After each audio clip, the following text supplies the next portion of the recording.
Buenas tardes, mi nombre es Aitza Licel Campos Jiménez, estudiante de la Universidad Abierta y a Distancia México. A continuación voy a presentar mi caso clínico número 2 del reporte número 2 de estadía 1. En este caso voy a retomar el mismo caso clínico que tomé en el primer reporte, debido a que es el único paciente con nutrición enteral que nosotras tenemos en nuestro piso. Por lo tanto, vamos a hablar obviamente de la evolución del paciente, en los cambios bioquímicos que ha tenido, los resultados que el paciente ha mostrado durante este periodo de mi estadía. Muy bien, anteriormente yo ya había explicado los antecedentes del paciente. Los antecedentes nos ayudan a saber más sobre el paciente, sus asuntos personales, presencia de enfermedades, etc. Primero están los antecedentes familiares. En este caso, como ya lo había mencionado anteriormente, el paciente presenta a un hermano que padece hipertensión arterial, así como su padre. En los antecedentes personales tenemos que el paciente tiene 60 años, de género masculino, su estado civil es soltero, su religión es católica, es originario de la Ciudad de México, no ha tenido viajes recientes, no tiene piercings ni tatuajes en ninguna parte del cuerpo. Del mismo modo, referente a la dieta, su ingesta era abundante en hidratos de carbono y en lípidos. Del mismo modo, refiere higiene bucal de 2 a 3 veces al día. Y pues esto nos ayuda a saber un poquito más de cómo es el paciente, sus hábitos, etc. Continuando con los antecedentes, como yo los había mencionado anteriormente, ahora serán los antecedentes personales patológicos, es decir, las enfermedades o patologías que el paciente presenta o ha presentado a lo largo de su vida. Bueno, en este también se incluye si ha tenido adicciones o alergias, traumatismos, cirugías, etcétera. Pues el paciente ha negado que es alcohólico, no ha fumado, no ha tomado psicoactivos, que son las drogas, sí presenta alergias a la lidocaína, pero es más que nada un choque anafiláctico. Traumatismos fue la fractura de fémur y de la clavícula derecha hace 23 años. Su cirugía fue precisamente hace 37 años para la reducción de fractura de fémur y de clavícula, y del mismo modo fue trasplantado renal por una de sus hermanas hace 24 años. No ha presentado fiebre reumática ni historia de faringitis. Del mismo modo, el paciente presenta hipertensión arterial sistémica. Eso lo refirió hace 23 años, la cual ya era controlada con tratamiento y sin hipertensión refractaria. Presentó complicaciones debido a una arteriosclerosis que tuvo, que es cuando las arterias se llenan de grasa, y tuvo una crisis hipertensiva y una retinopatía derivada a la presión arterial elevada. No tiene o padece diabetes mellitus. Dislipemia sí la tuvo hace un año, en el 2021 la presentó y no tuvo tratamiento, no presenta hiper o hipotiroidismo. Otros antecedentes fue la enfermedad renal poliquística, y transfusiones de sangre sí ha tenido, y fue por el trasplante que tuvo hace 23 años. Muy bien, ahora vamos con los diagnósticos médicos con fundamento bibliográfico. En este caso el paciente pues ha sido diagnosticado con COVID-19, hipertensión arterial sistémica y enfermedad poliquística renal. Del mismo modo, tras su estancia hospitalaria, el paciente ha presentado una infección de vías urinarias.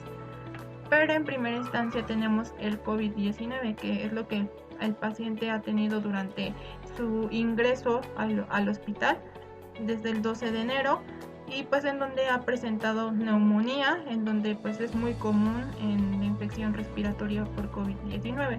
El COVID-19 no solo ataca el sistema respiratorio, también puede atacar el sistema renal, el sistema cardiovascular, y pues como sabemos el paciente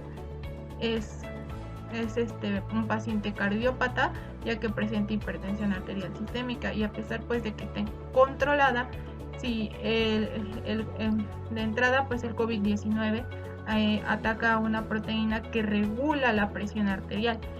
Cuando el COVID ataca esta proteína, lo que hace es que la presión arterial suba demasiado tras el estado de hipercatabolismo que el paciente tiene. El paciente no, ahorita durante su estancia, de que lo valoramos desde el 13 de este presente mes de marzo hasta el 25 de marzo, no ha presentado ya fiebre ni nada de eso, pero pues sí ha seguido con el estrés con el estrés agudo, con el hipercatabolismo, pues en donde sus estudios bioquímicos algunas veces pues siguen saliendo o alterados, y hay veces que por ejemplo sí ya se están regulando ¿qué será? Yo creo a partir del 20 de marzo es cuando ya los estudios bioquímicos del paciente empezaron a regularse. Como sabemos, pues el COVID-19 altera algunos bioquímicos. Estos son el ACT, que es la albúmina sérica, también es el dímero D, la linfocitopenia y la trombocitopenia, que son indicadores de cuando pueden existir o hay probabilidad de coágulos o que se formen coágulos en el cuerpo del paciente, o más bien en la sangre del paciente. Y del mismo modo la PCR. La PCR es la proteína C reactiva, que es una proteína que sus niveles suben cuando el paciente tiene un tipo de estrés agudo o un hipercatabolismo en este caso. También se sabe o se ha estudiado que en pacientes cardiovasculares, si la PCR sobrepasa el rango de 2.4 miligramos sobre litro, puede sufrir un infarto coronario, y pues esto pondría en más riesgo la salud del paciente. Es por eso la importancia del soporte nutricional de nuestro paciente, para de algún modo que él pueda estar nutrido y no le afecte y tenga alguna otra complicación por problemas de desnutrición. Bueno, siguiendo con los diagnósticos médicos, tenemos el trastorno renal tubointersticial en enfermedad metabólica que el paciente pues tuvo o ha tenido. Esto sucede porque pues es una inflamación que afecta principalmente a los túbulos de los riñones y a los tejidos circundantes del riñón. Este trastorno puede ser causado por diferentes situaciones, por enfermedades, por fármacos y toxinas que dañan a los riñones. Del mismo modo puede ser una reacción alérgica a la penicilina, a diuréticos o antiinflamatorios, que son los fármacos que comúnmente generan este tipo de reacción o de enfermedad. También el paciente presentó una infección de vías urinarias, que es muy común en los pacientes críticos con sonda, pero pues recibió tratamiento y no tuvo alguna otra alteración. Actualmente pues ya la infección la tuvo más o menos como por el 20 de marzo, pero pues fue tratada, y actualmente al 25 de marzo ya el paciente se encuentra mejor, se encuentra más estable, más alerta, y no ha presentado alguna otra anomalía. Bien, ahora voy a presentar el diagnóstico nutricional con indicadores antropométricos apoyado de tablas de referencia. En este caso yo utilicé el ABCD del estado nutricional de paciente. Nosotras mi adscrita y yo hacíamos revaloraciones cada 7 días. Por lo tanto, para 25 de marzo, obviamente es sábado, nosotros le hicimos su tamizaje el lunes, porque a él le toca sus revaloraciones los lunes, porque es cuando el paciente ingresó en lunes. Entonces pues el lunes le hicimos su tamizaje, y pues sí varían demasiado los datos del 13 de marzo para acá.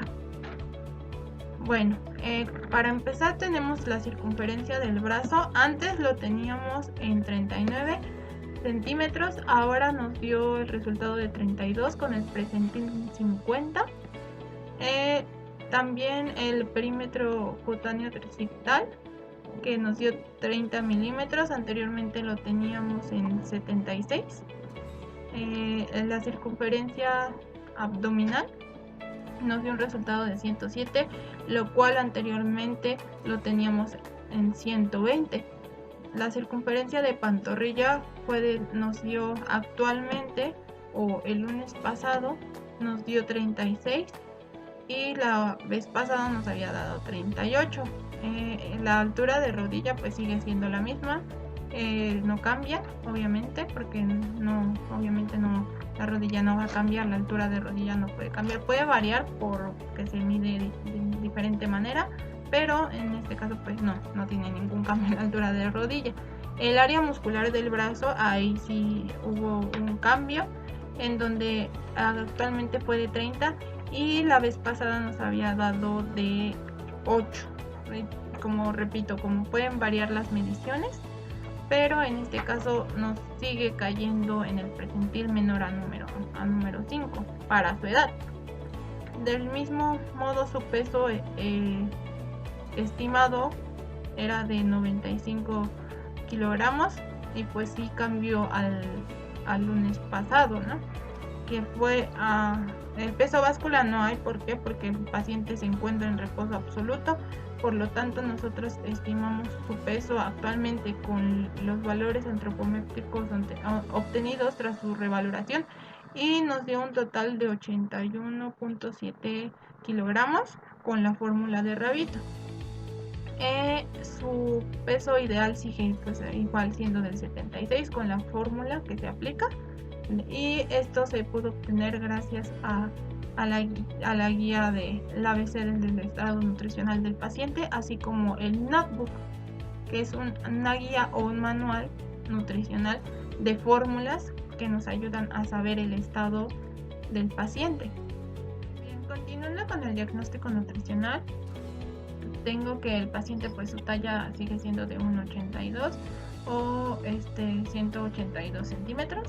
Su índice de masa corporal con la fórmula de metros al cuadrado sobre kilogramo de peso nos dio 24.7, pero esto puede pues variar mucho por la situación del edema. En este caso ya al edema se le dio un valor del 10% porque redujo su edema. El 20 de marzo que nosotros fuimos a valorar al paciente, a tomarle sus medidas, el paciente no estaba tan edematizado como otras veces, pero para el 21 volvió a presentar un edema de 3 cruces. Hay veces que baja y que sube, pero en este caso nosotros, como ya redujo un poco, le dimos el valor del 10% para determinar su peso ajustado, ya que el que tenemos es el peso estimado, pero ahora queremos sacar el peso ajustado para saber si el paciente sí ha perdido peso. En este caso pues se calcula con la fórmula de a 100 restarle el porcentaje del edema. En este caso nosotros le dimos el 10% ya, entre 100 por el peso actual o el peso que en este caso estimamos, que nos dio un resultado de 81.7 y nos dio un peso ajustado de 69.4 kilogramos. Entonces, como podemos ver, pues ahí sí ha existido una reducción en el peso. Esto puede ser por pérdida de líquido o también del mismo modo porque por el estado de hipercatabolismo que el paciente tiene, pues ha perdido peso también. Y entonces, pues para el diagnóstico nutricional yo agarré estos dos, el peso anterior con el peso reciente, para poder determinarlo.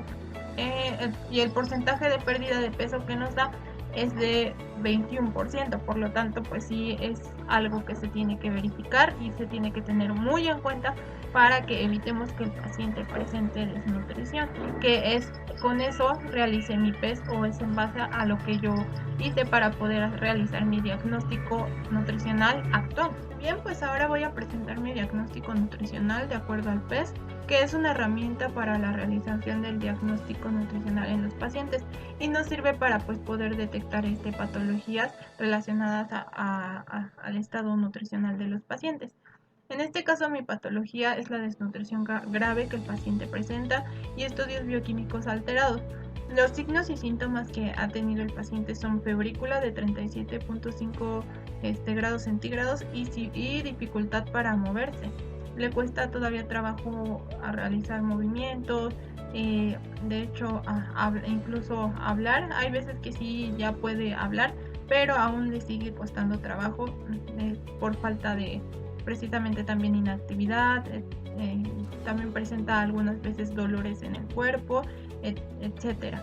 Y bueno, la etiología o la causa es porque su PCR sigue estando a mayor a 300 miligramos, lo cual nos sigue indicando que el paciente está o sigue estando en un estado de hipercatabolismo, un BUN, volumen nitrogenado en la orina de 22.8, un sodio de 147 miligramos, creatinina de 0.45, índice de masa corporal de 24, el anterior era de 29, ahora es 24, un porcentaje de pérdida de peso del 21%, ahí nos está indicando y nos está confirmando el tipo de desnutrición, y ACT del 33.9, que es la albúmina sérica, que estos bioquímicos se elevan precisamente por el tipo de estrés o hipercatabolismo que el paciente tiene.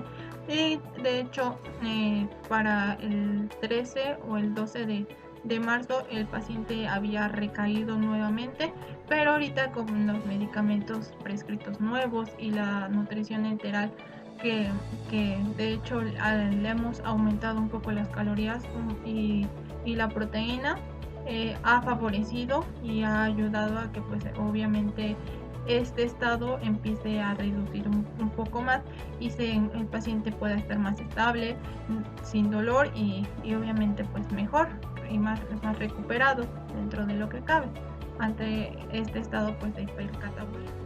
Muy bien, ahora continuamos con los estudios de laboratorio. De hecho, yo agregué los pasados, los que había puesto en el caso clínico número 1, y ahora de mi lado derecho puse los actuales, que fueron recolectados del 12 de marzo al 24 de marzo. Yo obviamente los transcribí, ahí dice 25 de marzo, pero pues en realidad yo los recolecté el 24 de marzo, porque los fines de semana pues no voy, entonces los tengo del 24 de marzo, esos bioquímicos que son los más recientes. Aquí pues como podemos ver anteriormente, que fue el 24 de febrero, todos sus bioquímicos estaban realmente alterados. Como podemos ver, pues sí, hay una gran diferencia a los actuales, porque anteriormente todo estaba en rojo, todos estaban elevados, todos se mantenían en amarillo o en rojo. No había ninguno que estuviera del color, en este caso yo lo clasifiqué en el color del semáforo, que pues es el verde, riesgo bajo, o bajo, normal, el amarillo, moderado, y el rojo pues alto o elevado. En este caso la ACT, el 12 de marzo él tuvo 33.9, lo cual nos indica que está elevado. El calcio estaba en 9, está bajo el calcio. El cloro está en 108, y pues como podemos ahí del verde están los rangos, está elevado. El fósforo estaba normal, el sodio estaba elevado, el magnesio moderado, el dímero, que es lo que nos indica que ahí sigue el COVID o la neumonía, estaba elevado, la PCR también, la deshidrogenasa, el BUN, la glucosa estaban elevadas, la creatinina en moderado, la hemoglobina baja, la hemoglobina corpuscular media normal, los neutrófilos, los leucocitos estaban elevados, los linfocitos normales, la temperatura ha estado normal, hasta eso de esas fechas ha estado normal, la saturación, como podemos ver, estaba esa fecha un poco más baja, el pH normal, el PCO2 bajo y el CO2 bajo. Para el 24 de marzo, ya como podemos ver, hay algunos bioquímicos que ya estaban en normal. En este caso, el cloro ya estaba dentro de los rangos, el fósforo, el sodio, el magnesio, ¿cuál otro? La creatinina, la hemoglobina corpuscular, los leucocitos, la saturación, de hecho ya estaba en 95, ya estaba saturando mejor, ya está saturando mejor el paciente. Su pH también entra dentro de los rangos, su PCO2 también ya entra dentro de los rangos, su CO2 también, y pues como podemos ver aquí se puede mostrar una buena evolución en el paciente, lo cual nos indica una gran mejoría en su estado de salud, y lo cual nos puede indicar que el paciente se va a recuperar de manera exitosa. Ahorita pues con los medicamentos, la nutrición enteral que ha ayudado demasiado a su recuperación, es lo que nos va a indicar que el paciente pues ya esté bien. Muy bien, ahora continuamos con el tratamiento médico. El tratamiento médico en realidad no varía mucho del video anterior, pero por ejemplo sí hay algunos que ya se los quitaron o se los cambiaron. En infusiones pues tenemos a Hartmann, que es para mantener la energía en el paciente y ahorrar proteínas. Del mismo modo tenemos la solución de cloruro de sodio, y se utiliza pues para aporte de electrolitos en el paciente y que no exista alguna deshidratación.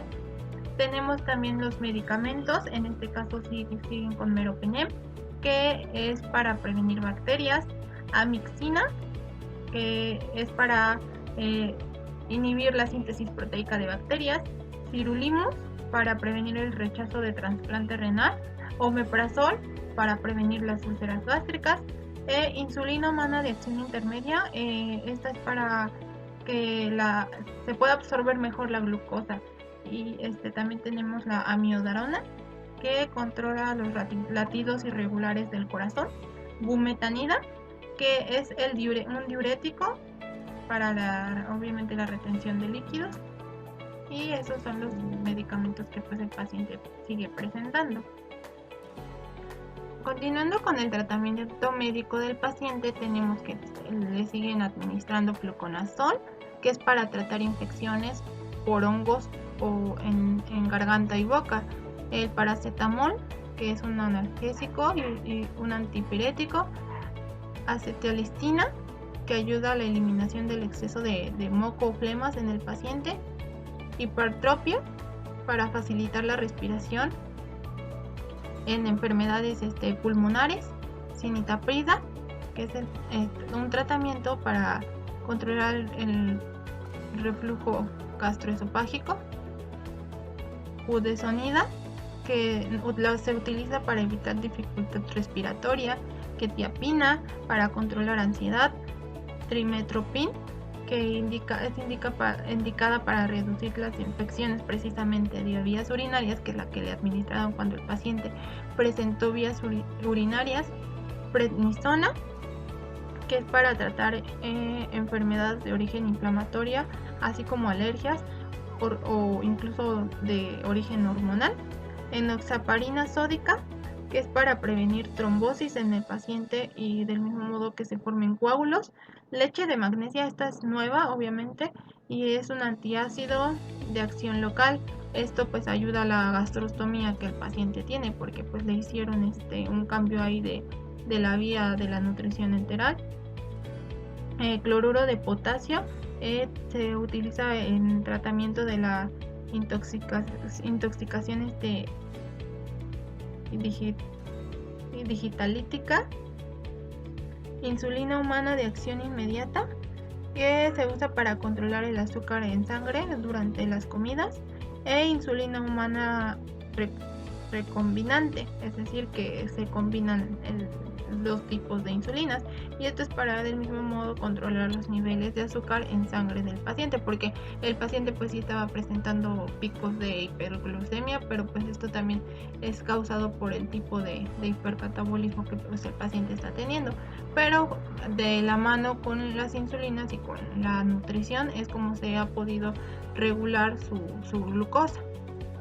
Continuando con el tratamiento médico del paciente, pues también, como sabemos, hay algunos fármacos que tienen interacción con algunos nutrimentos, ¿no? Entonces, pues yo agregué un cuadrito en donde podemos explicar eso, ¿no? La amiodarona, que es un antirrítmico, nada más tiene interacción con el jugo de toronja, ya que aumenta el efecto tóxico. Omeprazol es un inhibidor de bomba de protones. Esta en exceso puede causar una deficiencia de vitamina B12 si se usa de forma prolongada. Amioxina, que es un inhibidor de bacterias, pues debemos de controlar ahí el sodio, ya que puede incrementar los niveles de sodio en sangre. La solución Hartmann brinda energía al paciente y pues debemos de regular aquí un poco los hidratos de carbono, ya que se puede estar elevando un poco la glucosa. Budesonida evita la dificultad respiratoria y bueno, esta es la única indicación, es que pues debe de ser antes de las comidas para poder mejorar la absorción. Bumetanida es un diurético, regular el consumo de potasio porque esto puede generar o prevenir hiperpotasemia. Enoxaparina sódica previene los trombos y los que se formen coágulos. Entonces aquí pues debemos de controlar el potasio en la dieta y el sodio para evitar alteraciones, ya que estos medicamentos pueden aumentar estos minerales, el sodio y el potasio. El cloruro de potasio de 1500 miligramos previene la hiperpotasemia e hipercalemia. Entonces pues sí, aquí vamos a igual del mismo modo a controlar el potasio para que pues esto no haga que se nos suba, así como asegurar que el calcio y la vitamina D sean suficientes para poder prevenir o que esto pueda reducir y no generar problemas en los huesos o problemas musculares. Muy bien, pues ahora continuamos con el tratamiento nutricional del paciente con sustento bibliográfico, así como la vía de alimentación. Anteriormente el paciente presentaba la vía de alimentación enteral nasogástrica, que es la más común, pero se decidió cambiar a la gastrostomía, que es consiste pues en meter o insertar directamente al estómago una sonda, permitiendo pues sacar el aire y el líquido del estómago, y pues así se puede administrar al paciente algunos medicamentos, líquidos y también alimentos. Se decidió realizar de este modo, o los doctores más bien decidieron este método, ya que pues el paciente ya de entrada pues ya cuánto tiempo tenía con la sonda nasogástrica, ya le incomodaba, ya le afectaba, incluso ya no podía realizar bien sus terapias, no podía mover la boca, le molestaba demasiado. Estaba presentando alteraciones, se estaba incomodando, se estaba irritando, presentaba molestias, se ahogaba, se sentía que se asfixiaba, presentaba hipoxia. Entonces por eso mejor se decidió la alternativa de hacerle la gastrostomía. Por otra parte, las indicaciones de la dieta fue que fuera del mismo modo hipercalórica, hiperproteica, a lo cual si comparamos anteriormente su dieta, que eran de 1911 calorías, a la actualidad que se le prescribieron 2419. Esto se le prescribieron a partir del 20 de marzo. Ya para el 25 de marzo le favoreció la verdad demasiado al paciente que se le subieran las calorías y las proteínas, porque incluso pues ya podían salir palabras de su boca, ya hablaba con las enfermeras, incluso lo pasaron a Reposet y el paciente pues ya estaba más estable, más alerta, más consciente, y por eso se le estimaron estas calorías de 2419, las cuales ha seguido teniendo hasta la actualidad. con 154 gramos de proteína. Esto se sacó mediante la fórmula de su peso ajustado, que fue de 69 por 35 kilocalorías por kilogramo de peso. Para las proteínas, del mismo modo, antes que nada para pacientes con estrés en base al notebook, dice que se le deben de dar de alrededor de 35 calorías a 45 kilocalorías por kilogramo de peso. Para las proteínas se le dieron 154 gramos y multiplicamos su peso ideal, en este caso, que era de 76, por 2 gramos que se recomienda para pacientes con estrés agudo. Se recomienda de 1.5 a 2 gramos de proteína por kilogramo de peso. El volumen total es de 1550. Hasta ahorita yo no he tenido restricción hídrica y lo sacamos con su peso ideal y los mililitros por hora, que fue de 76 por 20. Su infusión va a ser continua de 82 mililitros y va a tener un descanso, o ha tenido descansos de 5 horas, que es de 12 de la mañana, de la madrugada, a 5 de la mañana. Y pues esto ha ayudado significativamente a la recuperación del paciente. Y a continuación pues voy a explicar más sobre la nutrición enteral, de cómo ha quedado o cómo es que se ha estado manejando mediante la gastrostomía. Continuando con el tipo de nutrición, las fórmulas que nosotras utilizamos, o las fórmulas poliméricas que utilizamos en mi escrita, fueron NeproHP. Antes se le habían estimado 4 botecitos, ahora se le estimaron 5 botecitos. Esto debido a que pues es una dieta hipercalórica y hiperproteica. Antes se le estaban administrando 1911 calorías y ahora son 2419 calorías. Por lo tanto pues ya se le aumentaron los botecitos de las fórmulas, y del mismo modo el Castex se le aumentó de 50 a 70, ahora 70 gramos. Esto para pues cubrir los gramos de proteína que se han indicado.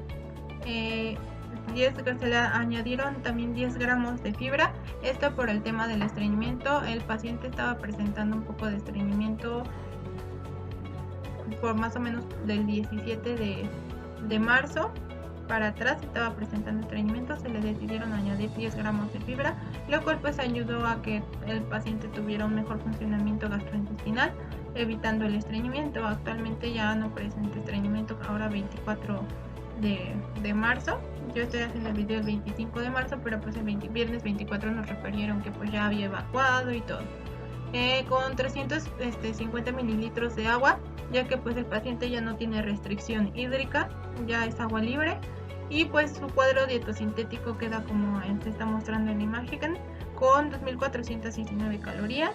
Se le dio el 48% para los hidratos de carbono, el 25% para las proteínas y el 27% de lípidos.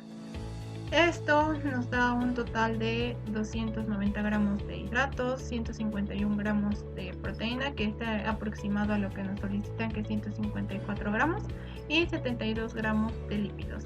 Y pues más adelante voy a explicar cómo es que calculamos la nutrición enteral del paciente. Muy bien, continuando con la fórmula enteral del paciente, se calculó de esta manera. Nosotros la hacemos con un cálculo en Excel, pero en este caso pues aquí se representa cómo es que se debe de calcular la nutrición enteral y con los ingredientes adecuados. En este caso pues nosotros utilizamos el NeproHP, que es una fórmula de alimentación enteral específicamente para pacientes con insuficiencia renal, y esto para cuidar un poco lo del tema del riñón, ya que pues el paciente ha presentado enfermedad poliquística renal, y pues por eso se utilizan estas formulitas. Se le administraron 5 latas, por lo tanto primero en este caso sacamos el volumen, que el botecito individual trae 237 mililitros, que se van a multiplicar por 5 botecitos, que en este caso pues son 5 botecitos los que necesita. El volumen en mililitros es de 1185 mililitros. Ahora para las calorías, el botecito trae 434 calorías por cada bote, en este caso necesita 5. En la energía total es de 2170. Ahora para las proteínas, el bote individual trae 19 gramos de proteína. Si lo multiplicamos por 5 nos da 95 gramos. Para los hidratos, tiene el potecito 37 gramos, 37.5 gramos de hidratos de carbono. Si multiplicamos los 5 botecitos nos da 190 gramos. Ahora para los lípidos, de lípidos o de grasas tiene 22 gramos. Si lo multiplicamos por el número 5 nos dan 110 gramos.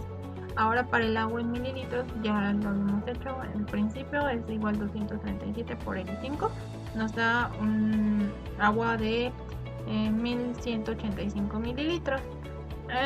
Ahora para, en este caso, el caseinato de calcio, que es proteína prácticamente, nada más tiene la proteína y las calorías. La porción es de 10 gramos, pero él necesita 7 porciones. Las calorías del Kasek son de 35, si lo multiplicamos por los 7 gramos nos da 245 calorías. Para las proteínas, cada ración o cada 10 gramos tiene 8.6 gramos de proteína, multiplicado por 7 nos da el 60.2 gramos. Si ahora multiplicamos los gramos de lípidos que tiene, que nada más son 0.10 gramos por cada gramo, por 7 nos dan 0.70 gramos de lípidos. Y ahora pues aquí se le añaden, por ejemplo, por cada 10 gramos serán 70 mililitros de agua. No, más bien por los 10 gramos lo vamos a multiplicar por los 70 gramos que nos solicitan, y esto nos da un total de que necesitamos, para que el Kasek no quede tan denso, 700 mililitros.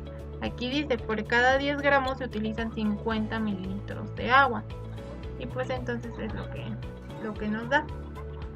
Ahora, para la fibra, pues nada más obviamente se le añadieron 10 gramos, se le anexa ahí cuánta fibra tiene del Nepro, que son 12, y de la fibra, que son 10 gramos, y nos da un total de 22.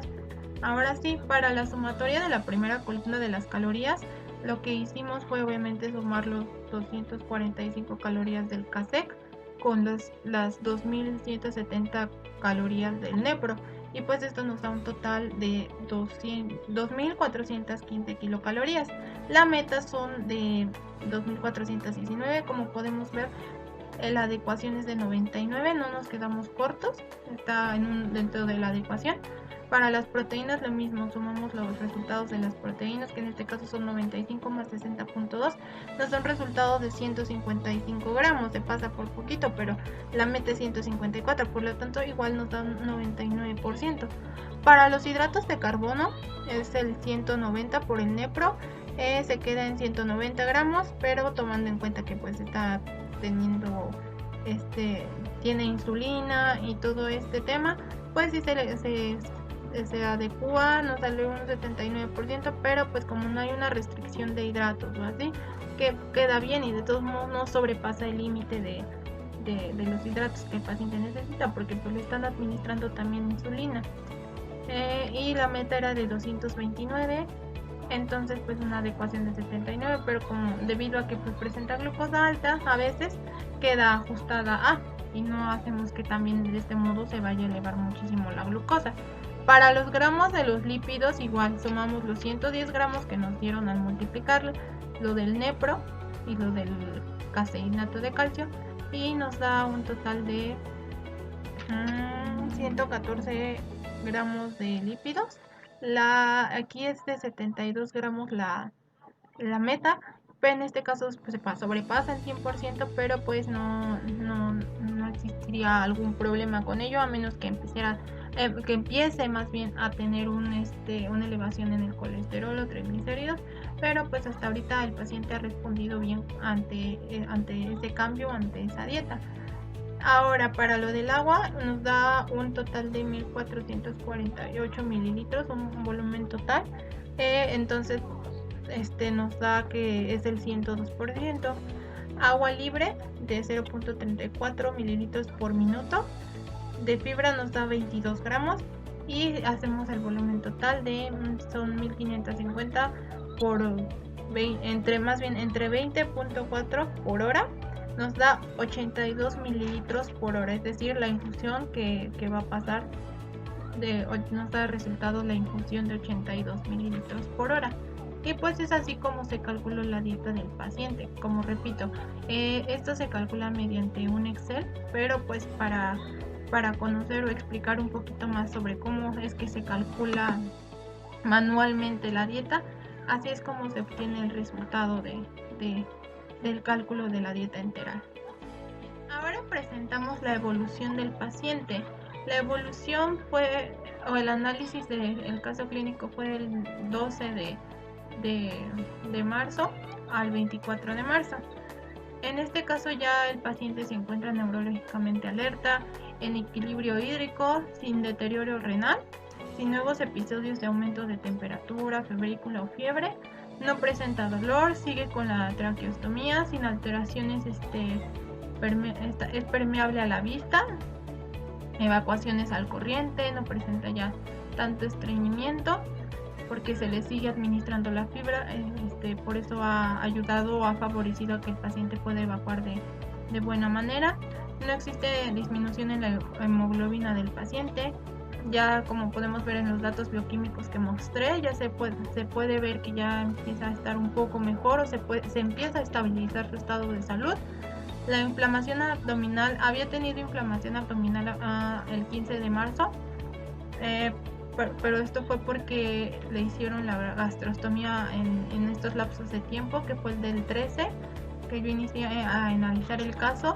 Le hicieron la gastrostomía y presentó alguna inflamación, pero con el paso de los días, es cuestión de adaptación, pues se empezó a mejorar y se empezó a sentir un poquito mucho mejor. Presentó del mismo modo sangrado al inicio, pero después ya se lo pudieron controlar, le dieron medicamentos, antibióticos y todo le favoreció.